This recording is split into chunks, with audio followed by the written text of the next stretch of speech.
अस्सलाम वालेकुम दोस्तों कैसे हैं आप। मेरी दुआ है अल्लाह ताला सबको खुश रखे और अपने हिफ्ज़ व अमान में रखे। आमीन सुम्मा आमीन। दोस्तों, कराची के अंदर शमसी सोसाइटी में पिछले हफ्ते एक वाक़या हुआ कि एक शख्स ने जो है ना अपने अहले खाना को, मैं तो ये बोलूँगा, शहीद कर दिया और उनके साथ उसने बहुत ज़्यादा बदसलूकी करी।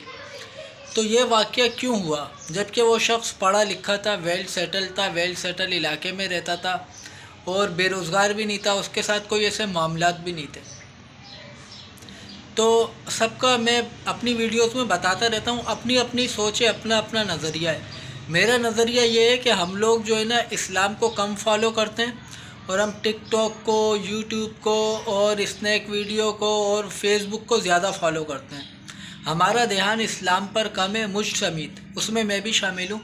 और हमारा ध्यान सोशल मीडिया में और ये टच मोबाइल में, जिसको मैं एक आंख वाला शैतान कहता हूँ, इस पर हमारा दिमाग ज़्यादा लग गया है।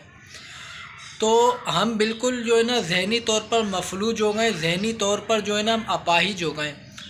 और हमारी अकल तो ये समझ लें कि सिर्फ़ और सिर्फ इस मोबाइल को चलाने के लिए रह गई है, बाकी हमारी अकल किसी और काम में नहीं आ रही। ये एक कड़वी बात है, ये एक सच्चाई है कि हमें ये चीज़ माननी पड़ेगी। आप यकीन करें, हमारा रोटी के बग़ैर तो गुजारा है मगर मोबाइल के बग़ैर गुजारा नहीं है। अच्छा, यही वजह यह है कि फिर इस तरह के वाक़यात तो होंगे और होते रहेंगे। हमारे इस्लाम में जिन चीज़ों से मना किया गया, हम उन चीज़ों में बढ़ बढ़ कर घुस रहे हैं। तो ये मसले तो फिर सामने आते रहेंगे, कभी 1 साल बाद, कभी 2 साल के बाद।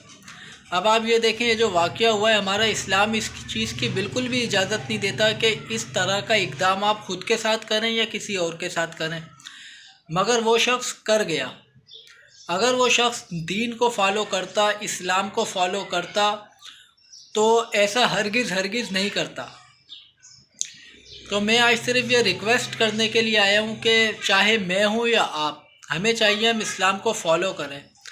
इस्लाम एक ऐसा वाहिद मज़हब है प्यारे दोस्तों कि वो पैदाइश से लेकर मरने तक के उसूल हमें बताता है कि आप दुनिया में आए तो अब ये कायदा होगा, अब आप बालिग हो गए तो ये तरीका होगा, अब आप जो है ना आपकी शादी हो गई तो अब आप पर ये ज़िम्मेदारियाँ आएंगी, लिहाजा आप किसी बच्चे के बाप बन गए तो अब आप पर ये ज़िम्मेदारियाँ आएंगी। तो इस्लाम हमें पैदाइश से लेकर मौत तक के सारे उसूल बताता है। आप बीमार हैं तो अब आप ये करेंगे, इंतकाल हो जाए तो मैयत के साथ क्या करना है, तो सारे उसूल हमें इस्लाम ने बता दिए हैं। अगर वो शख्स इस्लाम को फॉलो करता तो ऐसा हरगिज़ ना करता। अब आप ये देखें कि दुनिया में भी ज़िल्लत और रुसवाई है और मरने के बाद भी उस शख्स की ज़िल्लत और रुसवाई है। तो ऐसे इक़दाम से हमें बचना चाहिए, अपने प्यारे प्यारे दीन इस्लाम को फॉलो करना चाहिए। अगर हम सब मिलकर इस्लाम को फॉलो करेंगे, इस्लाम पर सर्च करेंगे, इस्लाम को सीखेंगे, तो इंशाअल्लाह ताला ऐसे वाक़यात दोबारा हमारे मुआशरे में नहीं होंगे। हमें बताते हुए शर्म आती है कि हमारा मुल्क पाकिस्तान, जो कि इस्लाम के नाम पर आज़ाद हुआ, उसमें ऐसे शर्मनाक काम हो रहे हैं। तो मेरी दुआ है अल्लाह ताला हमें इस तरह के नागाहनी आफत से और ये छोटी सोच रखने से हमें महफूज फरमाए और हमारे मुल्क पाकिस्तान को इस्तेकाम अता फरमाए। और इस तरह के जो लोग हैं उनसे भी मैं रिक्वेस्ट करूँगा कि आप पहले इस्लाम को फॉलो करें, रिसर्च करें कि हमें इस्लाम क्या कहता है, उसके बाद आप कोई इंतहाई कदम उठाएं। अच्छा, इंतहाई कदम कैसे उठा सकते हैं? इस्लाम में ऐसा है ही नहीं। जब आप रिसर्च करेंगे तो आपके सामने खुली किताब आ जाएगी, भाई इस्लाम तो मना कर रहा है, फिर आप रुक जाएंगे इंशाल्लाह। ठीक है दोस्तों, अपना ख्याल रखें, अपनी फैमिली का ख्याल रखें। अस्सलाम वालेकुम।